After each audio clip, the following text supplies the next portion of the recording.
Hello, my ladies, and welcome to Training Tuesday. We are back, we are here, and we are going to talk about leadership tonight from a slightly different perspective than how we normally talk about it. So, I know a lot of the times we talk about leadership, I'm talking about different skills and tactics and things you can do to improve your presence and how you show up and how you lead teams and all of that. And we are going to talk about that tonight, but like I said, from a slightly different angle. And I know I said if you've looked at the promos for tonight, skills, right? We're always focused on skills and the things we can do. And I want to talk a little bit tonight about why that's really not where we want to be putting our energy and our focus. So, to get started, hey, it's Christine who's here tonight. Hey, Christine, nice to see you. And thank you for joining. Um, the first question I want to start with tonight is: have you ever, if you think back to high school or college, have you ever overstudied for a test? And hey, Jackie. So I see Jackie and Christine both. I guarantee you both have done this. I guarantee you both have overstudied for a test to a place where you were so dead set on getting the material right and showing what you knew that you cram for hours. You can't cram maybe for days and weeks before the test, but you're up all night. But then you get to the test and you take it, and it was just so much easier than what you prepared for. And it's kind of a letdown, right? When that happens, it's kind of like this could have been harder and I still would have killed it. And you spend all that time preparing. Or, and this is something I would love to hear if you guys have experienced this. You're planning an event. You're planning an event and you're making sure that everything is perfect. And maybe it's a party, maybe it's a birthday party for your kids or for yourself, or maybe it's a wedding, right? If either of you were ever bridezillas, I want you to think back to the bridezilla moment or the planned a party and just it was so important for every detail to be perfect.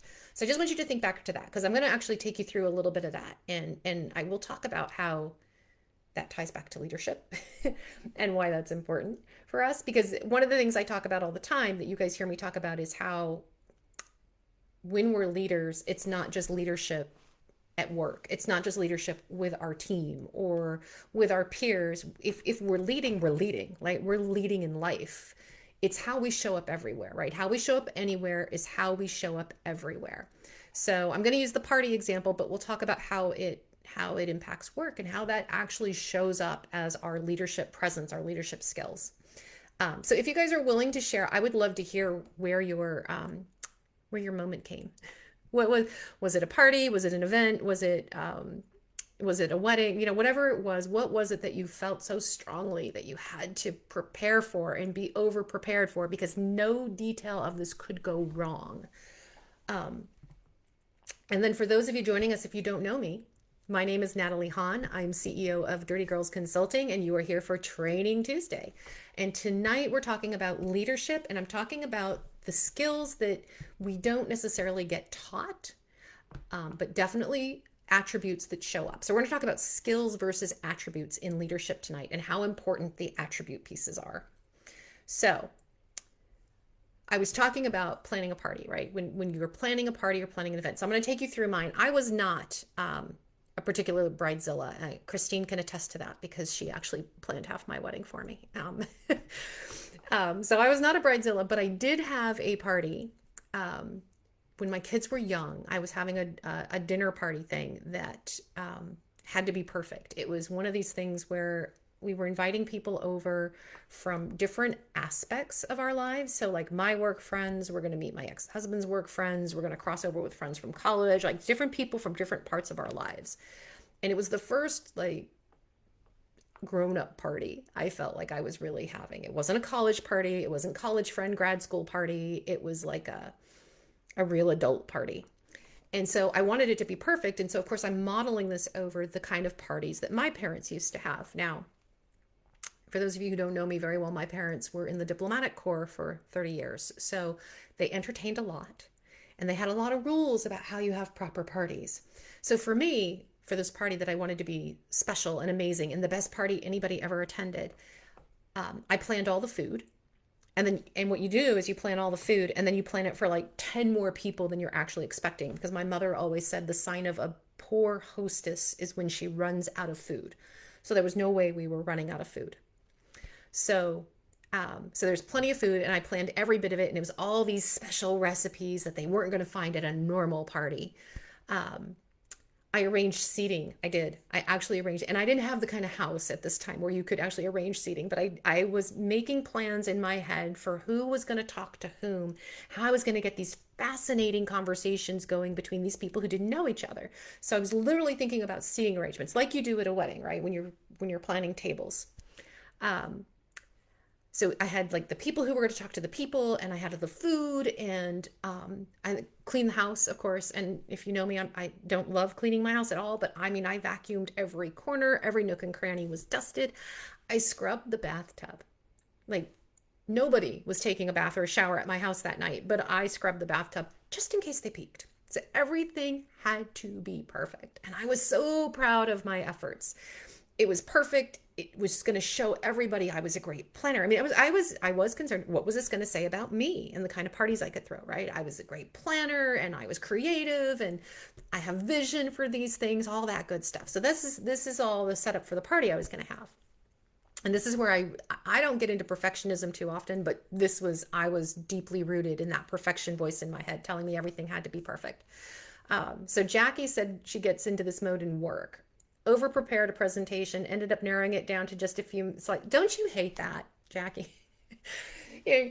We're on pins and needles because we're giving a presentation, which means usually there's somebody in the room that we're trying to impress. And, the 40 minutes we plan to expound our greatness is, suddenly at the end of the meeting, they give us 5 minutes and half the people are checking out because they're ready for lunch, right?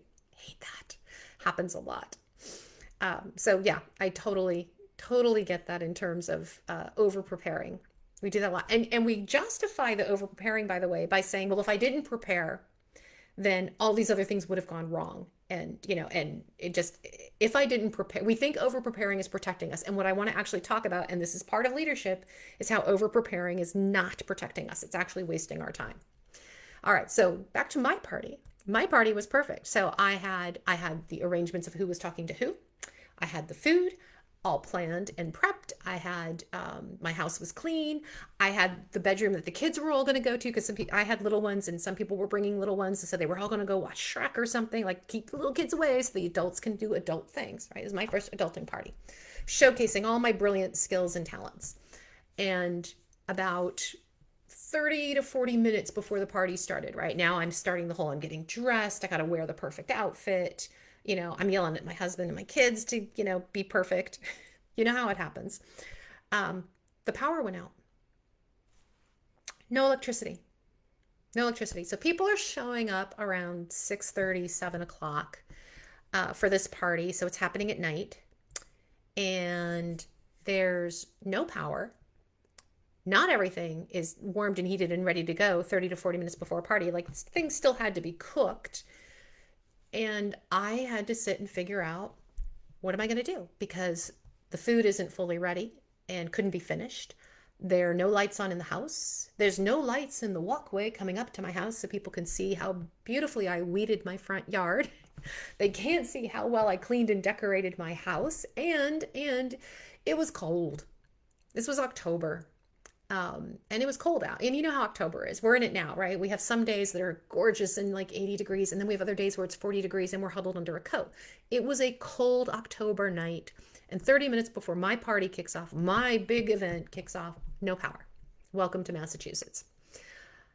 So in that moment that the power goes out, and I have no idea if and when it's coming back on, everything I prepped for and everything I planned for went completely sideways. Nothing I had planned for could happen. So as you're thinking about your bridezilla moment or the party planning moment or the presentation that you over prepared for, I want you to think about the moment it went sideways. So think specifically of one that did go sideways. And I want you to think about the moment it went sideways and what that was. And the reason I want you to think about that is because this is where we start talking about leadership.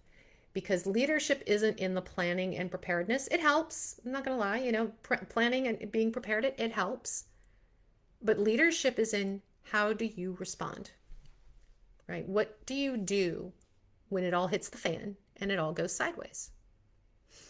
So again, always love these things to be interactive. So, and I'm trying to get my comment section up here to see if I can get this working. As you guys know who've joined Training Tuesdays before, sometimes I can see the comments and sometimes I cannot. So we'll see if we can get this working. But I would love for you to share what was the big event or the big thing you were planning? Did it go sideways? How did it go sideways? Oh, sorry. See, and this is where this doesn't work. Welcome to live. I can see this. Go away. Comments, and sometimes I cannot. Go away. There we go. Sorry. Okay. So now I can see comments anyway. Hey, Christina, welcome and thank you for joining. So I'm talking about leadership. We're talking about how leadership skills are not just the what you learn, right? In the how to present yourself and how to talk and how you step into power and confidence. But where leadership skills can really stand out is what happens when things go sideways, right? So I had this party all planned, electricity goes out, and what happens? What happened was I had to rethink, right? I had some choices. In this moment. One choice would be to cancel the party, right? One choice would be the power went out, call all my friends, did have cell phones back then, as rudimentary as they were. Or have people as they come up and just say, I'm really sorry, don't have any power, can't really have the party tonight, and we're going to reschedule. I could have the party anyway and be a little bit locked into oh my God, I had everything planned and it went horribly. But coming with that energy, it makes the responsibility, my guests, the people who attend, to have a good time. Because I, as the hostess, and them am freaking out about it's not going my way. So I put the burden on them to actually have a good time and to make me feel better. And the third option is to have a party. Figure out, here's the new situation I'm in. So given the new situation and the tools I have in front of me, what do I do? How do I make this a party anyway? So for Jackie, she said, I realized it was better to check in and get feedback from others before going so far down the road. We do not have to do it all alone. So true. Very, very true. So there's a lot to be said for checking in with anybody else who's involved with your party or your project and figure out what really meets the needs and expectations, right? And that is something good leaders do. They get very clear on goals, needs, expectations when they're about to deliver something so that they stay on track. Because when we're in leadership, we're trying to avoid wasting time, wasting energy, wasting effort, right? We're trying to be efficient as well as effective. So here's what I did with my party because I couldn't do what I needed to do. I went to the side of my house. So not the front. The front of my house is literally just like garden stuff and a walkway to get to the front of the house. The side of my house has a patio. A patio, which, by the way, I did not weed. I did not weed. I did not clean it up. But I did have a fire pit. So I basically built the fire in the fire pit. Just lit a big old fire.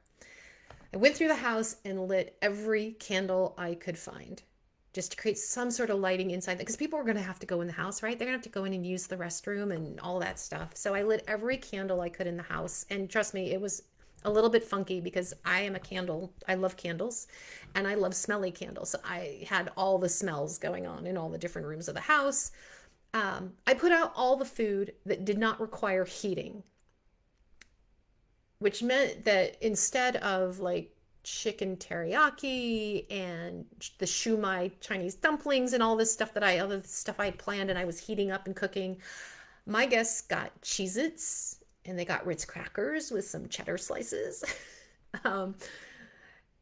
carrot sticks and hummus. So they basically got what I could take out of my fridge and out of my pantry that didn't require any sort of heat.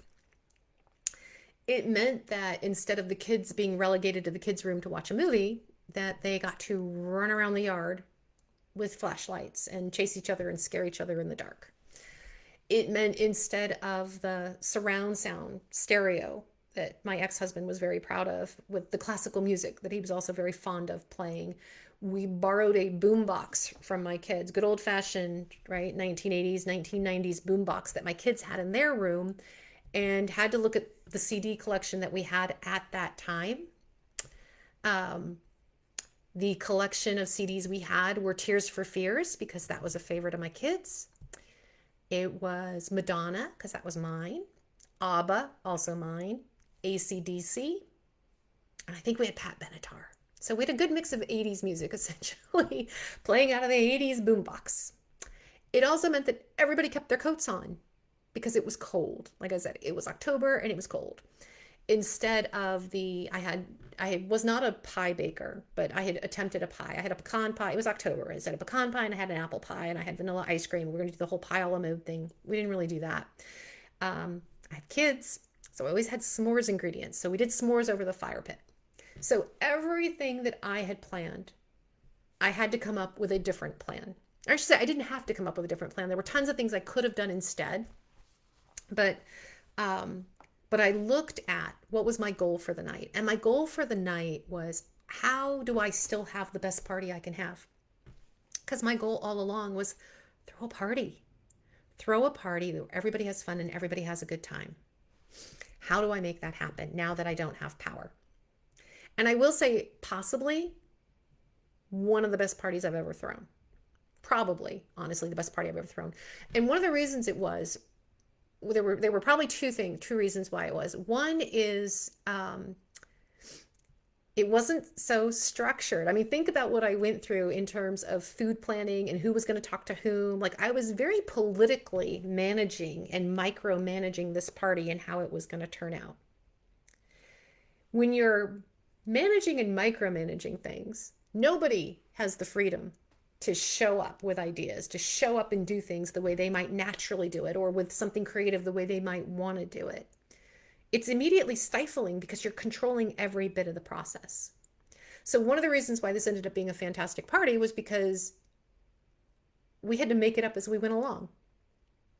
The other reason it was a fantastic party, though, was because everybody came with their game face on, right? The minute they see that, oh, there's no power in this house, it didn't become important to anybody then what they ate or who they talked with or what was going on. It was, hey, this is something impromptu and unexpected for all of us. Let's figure out how we're going to have a good time. We had a shared vision around what was going to happen that night.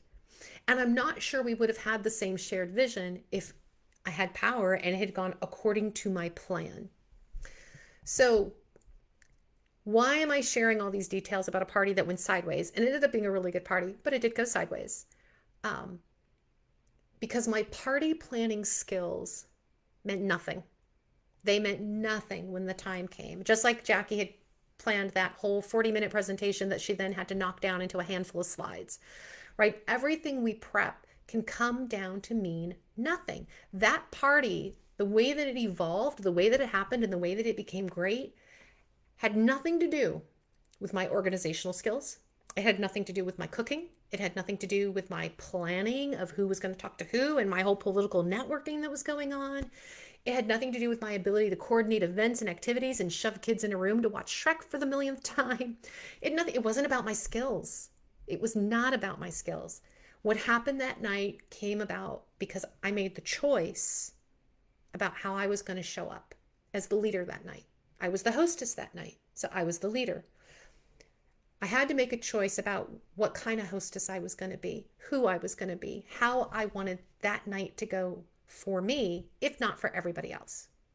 So when I talk about leadership and how we show up, and I talk about not the hard skills, not the tactical stuff, what I'm talking about is the mindset and the energy that we bring to the table, and how does that translate into our actions? How does that translate into how we show up? So I see a comment here from Christine. So I want to see Christine, wedding planned. Planned everything to a T. Of course you did. You're very well organized. During the night before, the sheer panel backdrop fell. Hold on. I've got to open my screen a little bit bigger to see this, Christine, because this looks like a good story. Okay, Christine's story is the sheer panel backdrop fell, Christmas lights fell, wrong tablecloths were ordered. I knew the owner of the venue, so he wasn't letting me down. He went out and got the correct tablecloths. Oh, Erwin hung the other stuff as well as he could. And it was awful. It was awful. But I decided it was beautiful because he did it to save our wedding. Oh, that's a fantastic story. And that is the choice we make, right? Christine, you decided you had a fabulous and beautiful wedding anyway. Why? Because the main event wasn't the sheer panels or the tablecloths, right? The main event was you were getting married to Erwin, and that was the most important part. And he showed up, right? He stepped up in that moment too to ensure it was the best wedding he could make it for you. Hey, Rachel, it's good to see you. So that's the leadership. That's leadership, right? That's what high performance is. You guys hear me talk about high performing leaders, and I talk about how every woman in this group, she's ambitious, she's a high performer. You wouldn't be here otherwise, right? When we're high performers, it's not that we're high performers because we have all the skills. You guys have all the skills. You know how to do the things. You know how to do the job. It's not about the job. It's not about how fast you type. It's not about whether you've got that project management certification. It's not about whether you understand agile versus waterfall process management. It's not about whether you understand how to do social media marketing. It's not any of those things. Those are skills and you need them. And then there are leadership skills around building confidence and entering a room and how you speak. And I teach those skills. All right, when I do my coaching, with both the coaching course and in one-on-one coaching with my clients, we talk about these skills. But that isn't leadership. Those are tools. The leadership shows up when we choose who we're going to be, when we choose how we're going to respond and what we're going to make of the new situation, right? When we look at applying for a job, when women look at applying for a job, taking on a new responsibility, whether it's promotion or a brand new role somewhere else, or just taking on a new project, what makes you hesitate? What makes you hesitate, the thing I hear the most from the women that I coach on what makes them hesitate is, oh, I need more training for that. I don't have enough experience for that.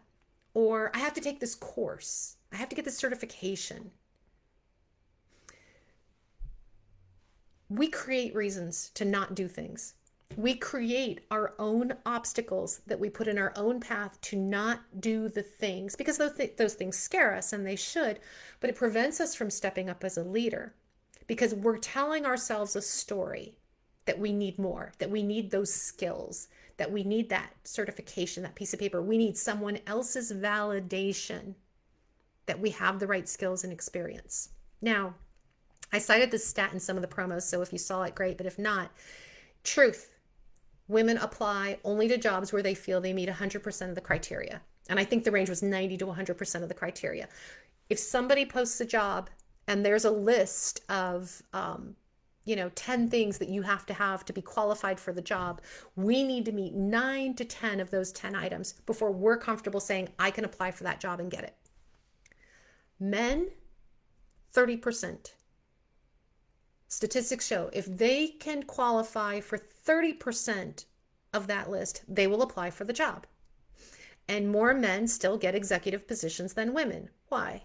When they're only 30% qualified and we are 90 to 100% qualified, right? There's a 60 to 70% gap in qualification in this process. Is it because they have more skills? Is it because they have more training? Is it because they have that certification? No. It's because they already believe that they are the high performer. They already believe they can figure it out. They look at that and go, okay, I could do that, that, and that. Those 6, 7 other things, I'll figure that out. They believe it. And they're right. We already have all the skills. The other stuff is figure outable. Just about everything is figure outable. So, what are the skills you need to be a high performer? Christine, are you waving or raising your hand? And you know me, you can just talk. And you strutted up to the backdrop like a boss. Of course you did. It was your wedding. I would love for you guys to drop in the chat a word or two about what you think high performance is. What are the skills? What are the attributes to be a high performer, to be a leader? So just drop a word or two in the chat of what you think those skills are. Because we have this idea that with more certifications, with more years experience, with more something, that these men are the better performers, that they're better leaders than women who are applying for the same jobs. And I don't think they are.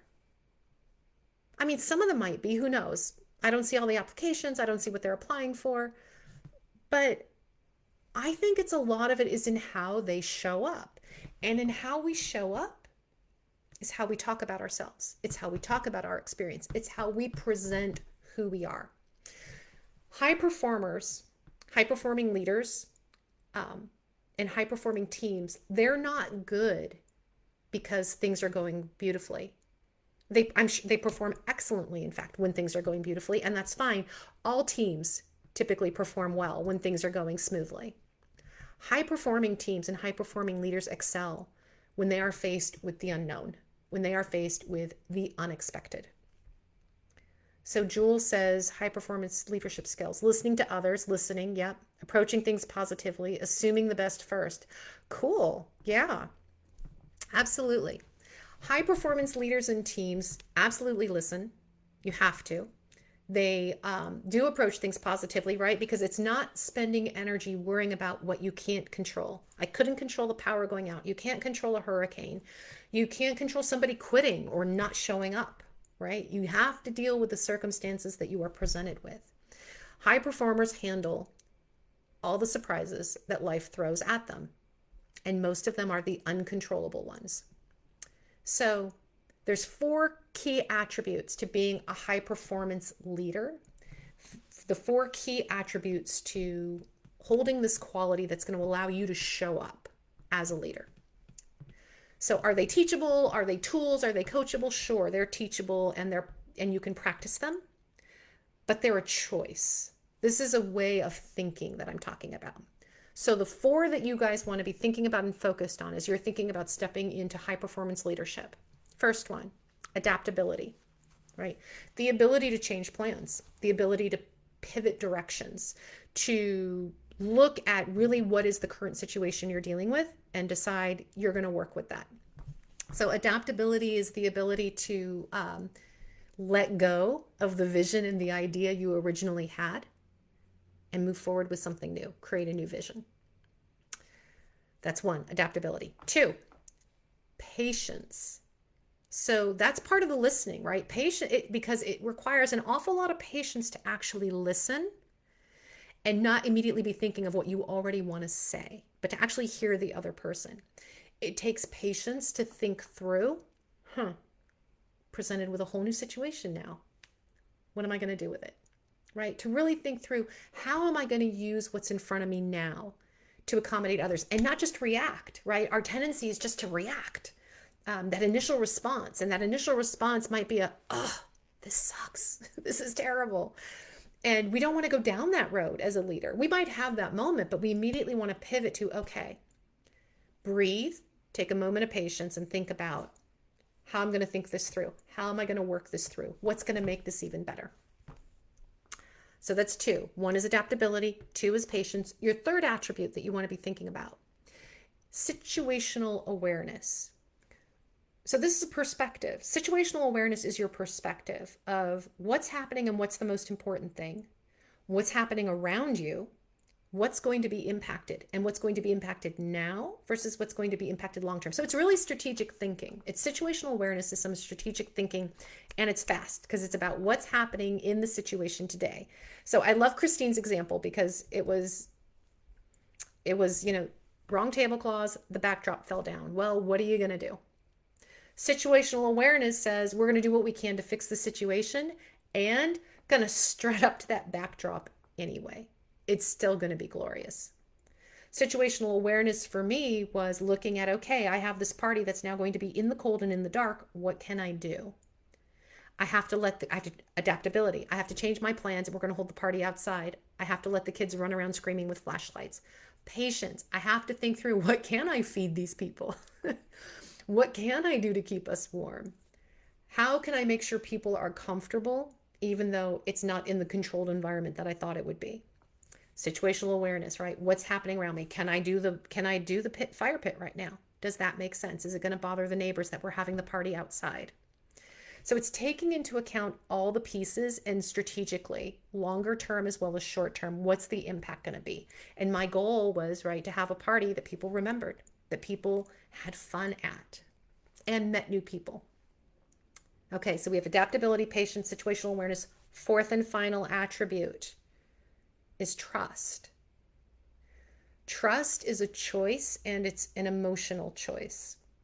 We choose to trust somebody. When you build trust with your team, with your peers, with your boss, you are building your leadership strength.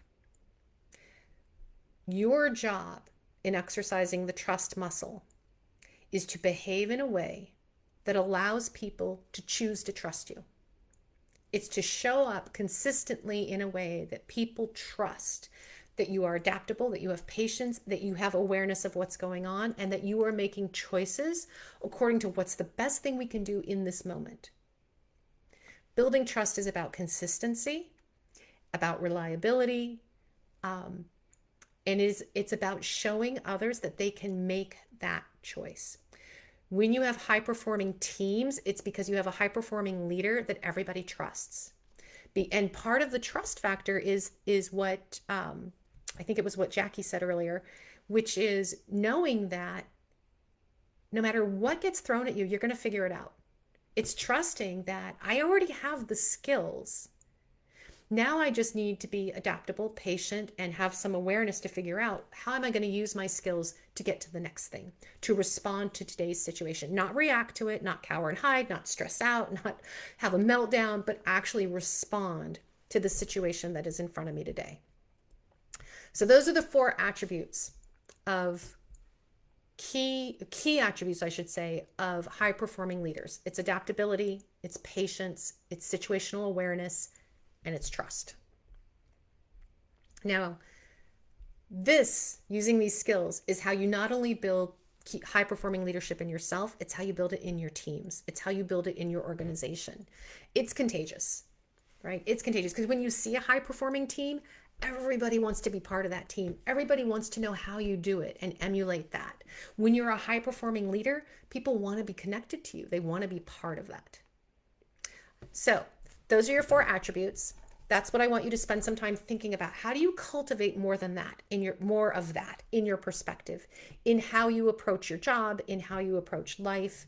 What role does adaptability and flexibility, patience and listening, situational awareness and strategic thinking, and trust, what role do those 4 attributes currently play in your life? And what role do you want them to play in the kind of leader that you want to be? Okay, we're at our time. So thank you for joining me for Training Tuesday. I would love to talk to you more about your personal power, your high performance goals. So I would like to offer, as I do most Tuesdays, the opportunity for you to schedule a one-on-one Dirty Girl mini dig with me. The mini dig is a 15-minute conversation that we have about your career goals, your leadership skills, your confidence skills, how you want to get to the next level, where you want to go. And in that 15-minute conversation, we're going to get you to an active next step to get you closer to that goal. So if you're looking for more clarity around what your goals are, if you're looking for a more of what's the next step, what's the path to get there, how do I step into my power more, how do I show up with more confidence, how do I dig into these attributes and make these part of my leadership profile, that's what I'd love to talk to you about. So drop the word dig in the chat and I will reach out to you and we will schedule that 15-minute conversation. It's a free coaching conversation. It's not a sales call. It is literally a way for us to connect and get you one step closer to whatever goal you have in mind. Jackie, love these attributes. Patience is probably the hardest thing. Patience is the hardest for a lot of us. For a lot of us, Jackie, because it means actually having to breathe and take time, right? To actually think through something when we're so reactive a lot of the times. And so many times our reaction, it feels like the right idea because it's the first idea. It's the thing we naturally gravitate towards. And it takes practice and training for us to kind of go, okay, just because it's the first thing or it's the most comfortable thing doesn't mean it's the best thing. And if I could just take an extra breath, I could think of some other options. And that's what opens you up to other people's ideas. You said earlier, right? We don't do it alone. We don't. We do not do this alone. So having patience opens us up to other people being able to bring in their ideas and for them to be able to contribute to being a high performer and being part of a high performing team. So if you'd like to talk more about high performance, the role it plays in your leadership, confidence building, your goals, and how to get closer to them, drop the word dig in the comments and I will reach out to you. And for everyone else, thank you again for joining me. As always, I love being here on Training Tuesdays, and I will see you next week.